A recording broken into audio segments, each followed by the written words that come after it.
अपने ही आनंद में रहता हो, सत चित आनंद स्वरूप जो आत्मा है वो हमारे लिए परमात्मा है। और जब हम उस परमात्मा को मानेंगे, उसकी भक्ति करेंगे, तो हमारे अंदर भी आनंद उत्पन्न होता है। वही आनंद के रूप हैं सम्यक दर्शन, सम्यक ज्ञान और सम्यक चारित्र। वो आनंद उसको आने लग जाता है तो वह सम्यक दृष्टि हो जाता है, यानी उसकी दृष्टि में ऐसी समीचीनता आ जाती है कि वो दुनिया में कितना भी भ्रम फैला हो, अंधियारा फैला हो, उस सबको छोड़ करके वो केवल जो सही उजाले की चीज है उसकी ओर देखेगा। इसका नाम है सम्यक दर्शन हो जाना, यानी आस्था बिल्कुल सही जगह टिक जाना। अब वो आस्था आपको कहां दिखेगी, तो वो आप देख लो, वो उसी परमात्मा में दिखेगी जिस परमात्मा ने ये दुनिया नहीं बनाई हो और जिसने हमें नहीं बनाया हो, हमारे अंदर दुख नहीं दिया हो। क्या समझ आ रहा है? जब ऐसा परमात्मा आपके ढूंढने में आ जाए तो उस परमात्मा की ऊपर ही आप आस्था रखना, उसी का नाम आस्तिक समझा जाएगा। बाकी की दुनिया किसी को भी आस्तिक कहे उससे कोई फर्क नहीं पड़ता। आस्तिक तो वही होता है जो अपने अस्तित्व को भी समझे और परमात्मा के अस्तित्व को भी सही रूप से समझे, उसका नाम है आस्तिक। तो आपको अपने पहले आस्तिक के भाव को प्राप्त होना है, अपनी सत्ता को स्वतंत्रता से स्वीकार करना है, तभी आप परमात्मा की यात्रा पर निकल सकते हैं और तभी आपको सच्चिदानंद की उपलब्धि हो सकती है। अगर आपने ये सोच करके अपने जीवन को चलाया कि मैं परमात्मा का अंश हूं और परमात्मा का बनाया हुआ हूं और परमात्मा की कृपा से जी रहा हूं, तो आपके अंदर कभी सच्चिदानंद की उपलब्धि हो ही नहीं सकती, क्योंकि आपका कोई अस्तित्व ही नहीं है, तो आप उपलब्धि क्या करोगे?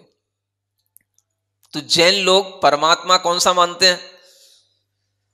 ऐसा कोई परमात्मा लाओ जो अपने चैतन्य के आनंद में ही मग्न रहता हो, जिसे दुनिया के किसी से कोई लेना देना ना हो, हम उसकी भक्ति करेंगे।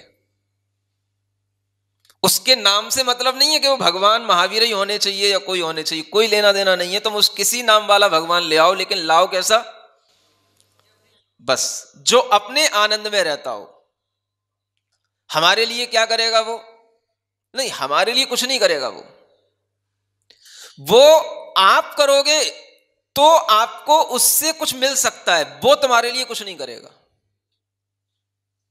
समझ आ रहा है?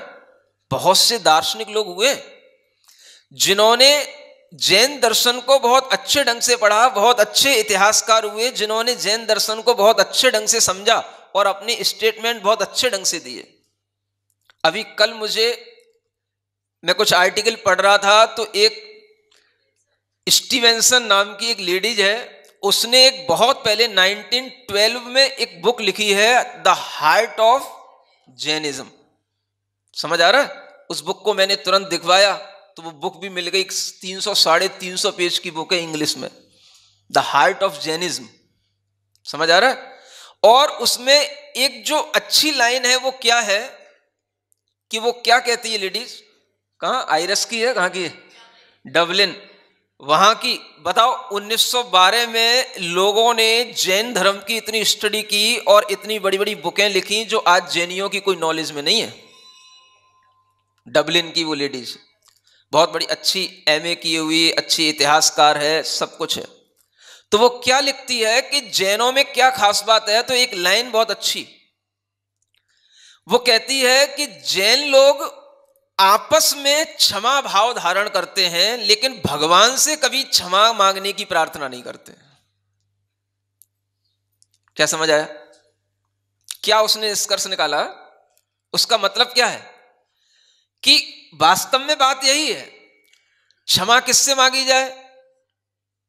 खम्मामी सब जीवाणम सब्बे जीवा खमंतु में, सभी जीव हमें क्षमा करें, मैं सब जीवों को क्षमा करता हूं। तो जीव जीव से क्षमा मांग रहा है, कोई भगवान से क्षमा नहीं मांग रहा है। और दुनिया में लोग अपराध करने के बाद भगवान के सामने खड़े हो जाते हैं, भगवान हमें क्षमा कर देना। भगवान क्या क्षमा कर देगा? भगवान से क्षमा मांगने का मतलब भगवान को सामने रख करके क्षमा मांगना अलग बात है, लेकिन यह सोच करके कि हमारे अपराध भगवान क्षमा कर देगा, या भगवान से क्षमा मांगनी चाहिए ताकि भगवान हमसे नाराज ना हो जाए, हमें को ऊपर अभिशाप ना दे दे, ऐसी परिकल्पना जैनों की नहीं है। इसलिए जैन लोग आपस में इतना मैत्री भाव रखते हैं कि आपस में ही क्षमा भाव मांगते हैं और आपस में ही एक दूसरे को क्षमा करते हैं। ये कितनी बड़ी चीज है, आप समझ सकते हो? कभी इतनी बड़ी चीज आपके सिद्धांतों में है, कोई अदर पर्सन कहता है तो आपको समझ में आती है, लेकिन आप अपने आप में कहोगे हाँ क्षमा धर्म तो आता है, साल में एक बार आता है, क्षमा वाणी एक बार हम मना लेते हैं, हो गया खेल।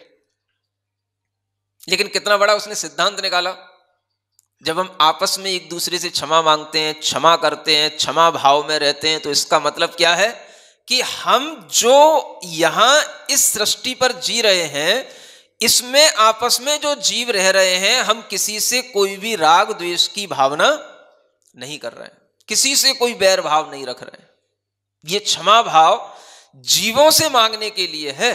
और लोग दुनिया में क्या करते हैं कि अपराध करके भगवान से डरते हैं। किससे डरते हैं? हाँ, कि भगवान अब क्या होगा, मेरा बुरा हो गया तो अब मुझसे और बुराई ना हो जाए, मुझे कहीं तुम नरक में मत फेंक देना।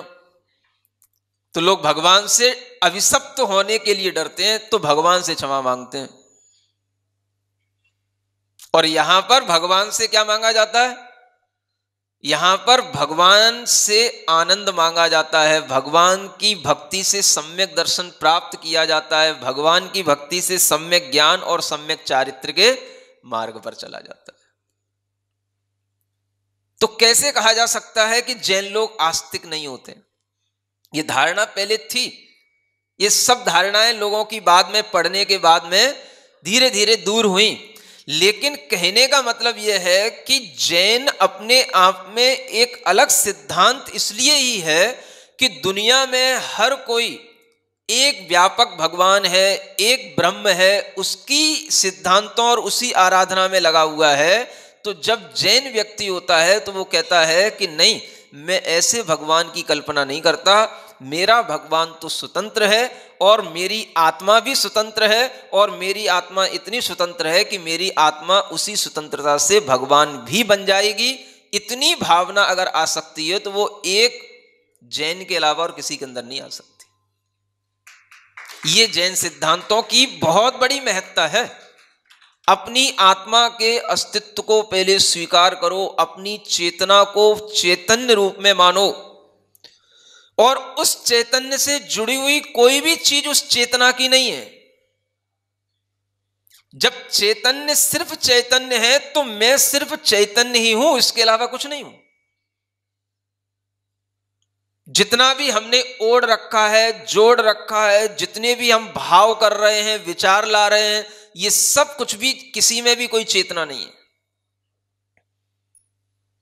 ये मनुष्य की पर्याय है, ये मनुष्य, ये चेतना नहीं है। आप अपना दिमाग चला रहे हो, ये चेतना नहीं है। आप अपने मन में तरह तरह के लोगों के प्रति व्यू रख रहे हो, ये कोई भी चेतना के भाव नहीं है। चेतना सिर्फ चेतना होती है। चैतन्य भाव सिर्फ उपयोगमय होता है, और उपयोग सिर्फ ज्ञाता और दृष्टा भाव से जुड़ा होता है। बस उतना ही हमारा अगर चैतन्य भाव हमारे अस्तित्व भाव के साथ में हमारी श्रद्धा में आ जाएगा तो आपको सम्यक दर्शन होते देर नहीं लगेगी। सिर्फ इतना सा सम्यक भाव होता है कि हम अपनी अस्तित्व को भी स्वीकार करें और भगवान के अस्तित्व को भगवान के रूप में स्वीकार करें कि उन्होंने अपने अस्तित्व को किस रूप में प्राप्त कर रखा है। जब दोनों का अस्तित्व सामने आ जाएगा तो अपने आप आपके मन के अंदर भक्ति आएगी, और वह भक्ति से सम्यक तो आता है, ज्ञान आता है, और भगवान के रास्ते पर चलने का भाव आता है। यह भाव ही हमारी आत्म कल्याण का मार्ग अपने आप बना देता है। वो भाव कहीं से शुरू हो सकता है, छोटे से छोटा भाव भी आपकी योग्यता के अनुसार बन जाएगा। अगर आप मनुष्य हैं तो आपके लिए भाव अलग होंगे, एक पशु है तो उसके लिए भाव अलग होंगे, एक आदिवासी है, कोई भील है, उसके भाव अलग होंगे। कहीं से भी कोई भी जगत का प्राणी अपनी अस्तित्व को अगर स्वीकार करने लग जाता है तो वह उस मार्ग पर चलने का अधिकारी हो जाता है और अपने आनंद को एक दिन उपलब्ध हो जाता है। चाहे उसने पहले कितने भी पाप किए हों, वो सब पाप उसके धुलेंगे, झड़ते चले जाएंगे, लेकिन वो एक सही रास्ते पर चलने की अपनी एक मानसिकता बना ले। तो ऐसे भी लोग हैं। उपदेश केवल जैनों के लिए नहीं होते हैं, दुनिया के हर प्राणी के लिए ये भगवान के, अहिंसा के, सत्य के ये उपदेश हैं और योग्यता देख करके उपदेश दिए जाते हैं। राजा श्रेणिक का नाम आपने सुना होगा, सुना है? भगवान महावीर स्वामी की बात चल रही है तो भगवान महावीर स्वामी के समय पर भगवान के समोसरण में रहने वाला एक अच्छा श्रेष्ठी श्रावक राजा, राजगृही का राजा, जहां भगवान का समोसरण लगता था, जब वो पहली बार भगवान के समोसरण में पहुंचता है, भगवान के सामने दर्शन करता है, तो अब क्या पूछता है कि हे भगवान, मैं यहां इस मनुष्य पर्याय को कैसे प्राप्त कर लिया और मुझे इतना सौभाग्य कैसे मिल गया, मुझे इतना पुण्य कहां से आ गया कि मैं आज आपके साक्षात दर्शन कर पा रहा हूं। आप सोचो, जिस समय पर तीर्थंकर भगवान साक्षात होंगे, उस समय पर जो भी उनके सामने आता होगा, हर एक व्यक्ति के अंदर यह भाव भी आता होगा कि देखो भगवान की आयु लिमिटेड है। समझ आ रहा है? माने अगर 72 वर्ष की आयु थी तो 30 वर्ष तो उनके घर में निकल गए। 42 वर्ष के बाद जब वो भगवान बने तो केवल 30 वर्ष के उस पीरियड में जितने लोग उनके सामने आए होंगे, वो अपने आप को कितना धन्य महसूस करते होंगे कि मैं भगवान को अपनी आंखों से देख पा रहा हूं। और दुनिया में 30 वर्ष के बाद में भी बहुत जनरेशन होगी, सब कुछ होगा, लेकिन ये इसको कोई भी भगवान को साक्षात देखने को नहीं मिलेगा। कभी आप उस भाव में भी तो उतरो। कितना वो आनंद का भाव होता होगा जब सामने 3 लोक के सब पदार्थों को जानने वाले, चर अचर सभी वस्तुओं को साक्षात अपनी आत्मा में प्रत्यक्ष देखने वाले, ऐसा कोई भी परम आनंद को प्राप्त हुआ वीतराग आत्मा बैठा हो और उसके समक्ष हम पहुंचे हो और हम अपने लिए ये सोच रहे हो कि ये हमारा कौन सा सौभाग्य है जो हम यहां आ गए।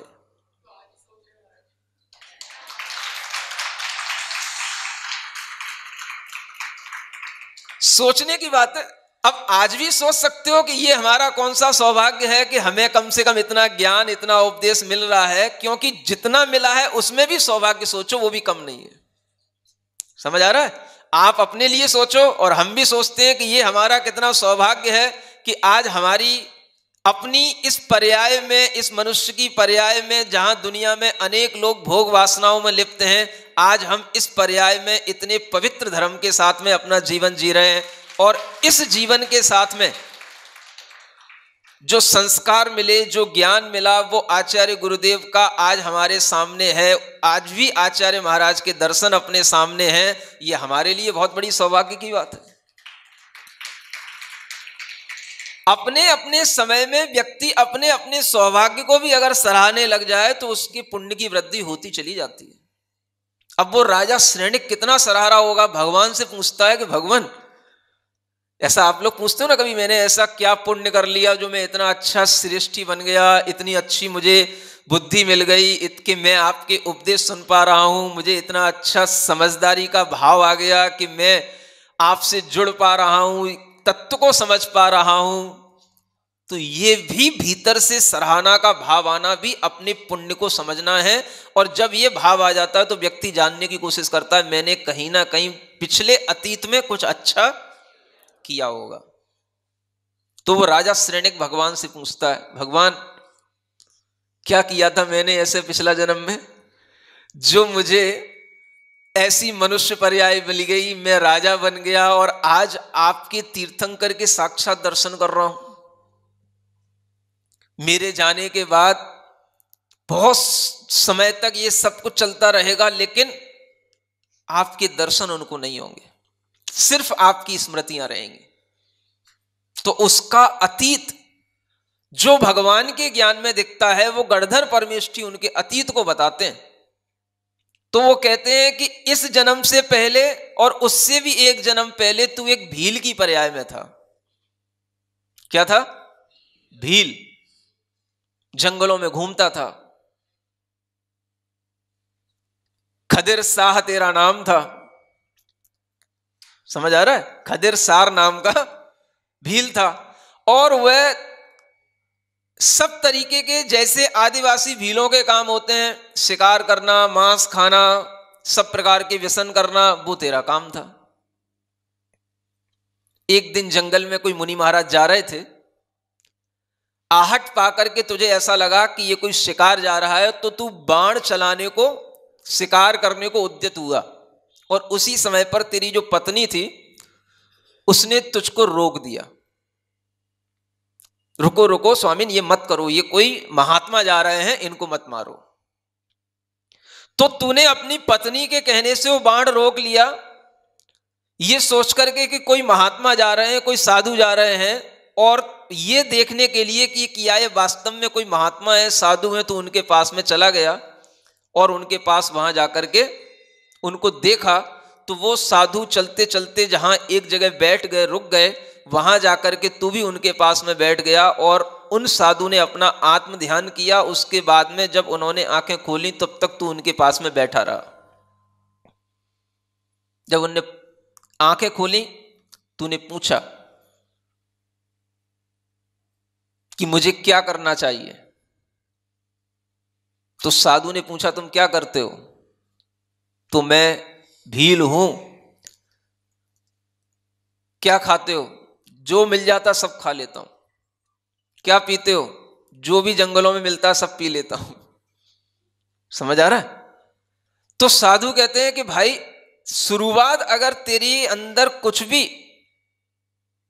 आत्म कल्याण की होगी तो तुझे सबसे पहले कम से कम मांस मदिरा का त्याग करना होगा, मांस मदिरा खाना छोड़ना होगा। इसके बिना तेरे अंदर पाप का बोझ कम नहीं हो सकता। तो उस समय पर वो भील कहता है कि मांस मदिरा का सेवन किए बिना तो मेरा जीवन चल ही नहीं सकता। आप कुछ और बताओ। बड़ा अच्छा लग रहा है इस जंगल में, आप अकेले बैठे हो, मैं आपके पास में बैठा हूं, बड़ी शांति मिल रही है, बड़ा अच्छा लग रहा है, और ये इस पत्नी की कृपा है, नहीं तो आज मेरे सामने मेरे से कितना बड़ा अनर्थ हो जाता, मैं सोच भी नहीं पाता। मैं जिंदगी भर पछताता अगर मुझसे अनर्थ हो जाता ऐसा तो।